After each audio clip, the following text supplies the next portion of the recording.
Welcome to the Slop Farm. Enjoy the video. In this video, I will show how to replace spark plugs on a Nissan Sentra 2013. Start by disconnecting the battery and removing the engine cover. Label and remove ignition coils carefully to avoid damage. Use anti-seize on plug threads and install new plugs hand tight before torquing to spec. Reinstall coils and cover, reconnect the battery, and run the engine to check for smooth idle and proper operation. Remove each ignition coil one at a time to avoid mixing wiring and parts. Use a ratchet with an extension and spark plug socket to loosen old plugs carefully.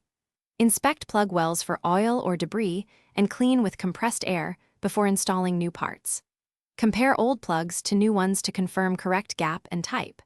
Replace each plug and coil in the original order to maintain proper firing sequence and avoid mistakes. Hand thread new spark plugs into the cylinder head to avoid cross-threading, then torque to the manufacturer specification using a calibrated wrench. Reinstall ignition coils and connectors securely, ensuring each plug wire or coil pack seats fully. Replace the engine cover and reconnect the battery, then start the car and listen for smooth idle and steady acceleration. If misfires persist, double-check connections and torque values to correct any issues quickly. Thanks for watching. Consider subscribing if we helped you today.